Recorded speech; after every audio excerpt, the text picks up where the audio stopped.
Airsoft arena, and today's Talking Points video, I wanted to go over something that I hear all the time, you know, when people come in here to play Airsoft, or we get calls on it all the time, are what are the rules, what do I need to know before I come to play Airsoft? And that's one of the problems with the sport of Airsoft, is there's sort of a lacking of a standard set of guidelines or rules for playing the sport. I mean, the basics are simple. You get hit, you say hit, and you're out. But sometimes you respawn, sometimes you don't respawn, sometimes you have a different respawn time, and there's a whole bunch of different rules depending on where you go.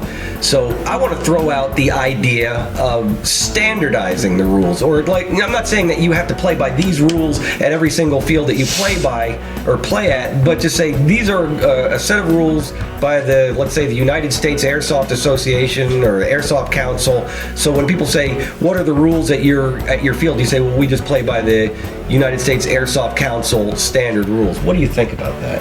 I think it's a really cool idea, definitely. Do I think it's easy to do? No. I think certain rules, like you mentioned, like calling your hits, playing the objective, that kind of stuff, I mean, that's cut and dry. That's basically at every field, and that's something that could be standardized. But, you know, engagement distances, round time limits, what the objectives are, that kind of stuff, that's going to depend on what kind of game you're playing. If it's a mil sim, if it's just a skirmish, pickup game, something like that, what field you're at, what kind of venue it is it CQB or is it field, you know, that kind of stuff. It depends on so much that I think certain rules could be standardized, but I don't think there could be like a universal textbook. Well, like, as a player, you sometimes feel like people just don't understand, like, what is a hit? If your weapon gets hit, is that a hit? Is a ricochet a hit? Do you feel like you're kind of at a loss sometimes with some people? Sometimes, yeah, because they could think, you know, ricochet is a hit, and then, you know, I don't call a ricochet hit here because it's not a rule here. You don't have to call ricochets, but then they'll get mad at me and it'll just start a fight, start a conflict about, hey, he's not calling their hits, and they could get it on video and say, hey, look, he's actually not calling his hits, I hit him through a ricochet, and I'll be like, well, it's a ricochet here, you don't have to do that. So standardized airsoft rules would be cool and all that. What would you do, though?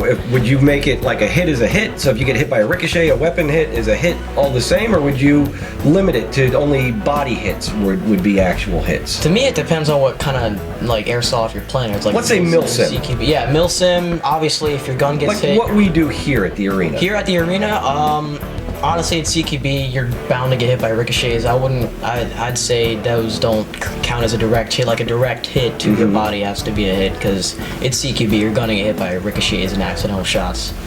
Do you think it would be cool to set up like a maximum rate of fire on the guns, that like when the manufacturers make the guns, it could be to a standard that it can only fire up to 120 rounds per minute or something like that, so that you don't get those complaints that the Polar Star guys or the SMP guys are overshooting?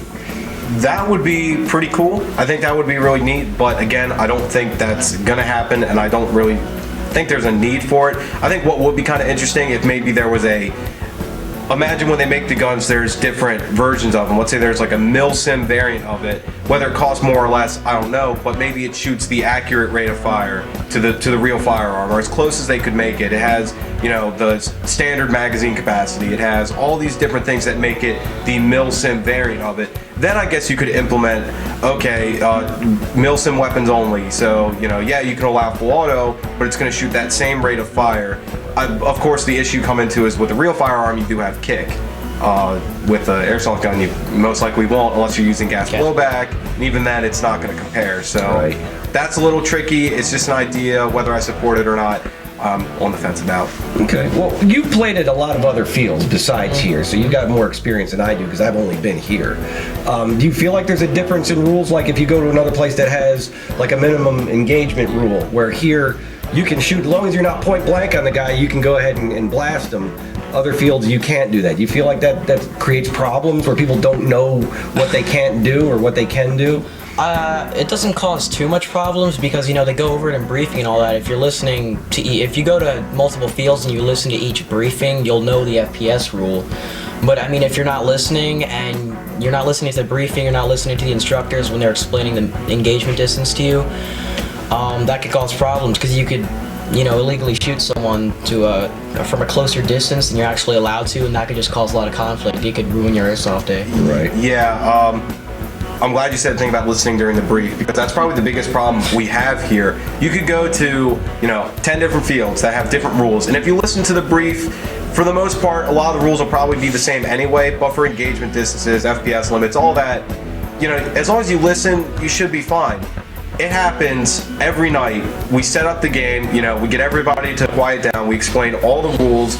You get some people that are like, well, why do I have to listen to this if I've heard it a million times? And then when I get up there in the tower and I say, all right, time to play, everybody does their thing, and somebody goes, wait, is this one and done team deathmatch, or do we have respawns? Yeah. It makes you wonder, did you just not listen? Do you not care? Or, what's the deal? And I get it, sometimes you forget, but certain things you should. A lot of the times the kids, they don't get to do this. We live in Disneyland here, getting to do this stuff. True. So a lot of we don't have the same kind of adrenaline and stuff that the kids have a lot of time when they get here, because they are so freaking excited about getting to do this. I mean, this is stuff that you get to read about in comic books or play on a video game. You're doing it in real life. So a lot of time you're trying to just get them to focus on you when you're telling them what they can't do, that you can see them, they're just Yep. They just want to get out there and start shooting at stuff. So I don't know what we can do, if we can just have like a minimum dosage of Ritalin that everybody gets when they arrive here, so that they can pay attention to the briefing. But I see it all the time out on the field, where we tell them, we don't do the bang bang rule here. As long as you're not point blank on the guy, you can shoot him. Now, if you want to be nice, you want to be courteous to your fellow player, you can just tag them and tell them they're out. I'm still a little on the fence about physical contact, because there's some people that might tag people a little too hard and maybe knock their block off by accident. So we're trying to come up, I think the point is to come up with a set of rules to govern it, so that everybody feels safe and everybody understands it. That way when you get here, we don't have to go over all that stuff. Although I'm not sure, maybe I'm just kidding myself that maybe people just don't pay attention. I mean, have you ever been banged on the field out here? Oh yeah, all the time. I accept it every time, because they get up close to me. If I try to shoot back at them, they're gonna shoot me anyway. Right.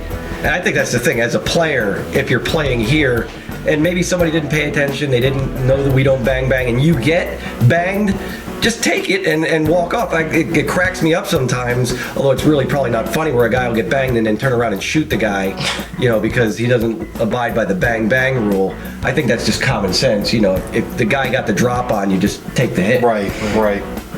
I don't know. I think it would be nice to have a set of rules where when people call in and say, what are the rules of your field? You just say, we'll just refer to the United States Airsoft Council thing. And I'd like to hear from some of you guys out there that have fields. I mean, are there certain criteria that we could all agree on?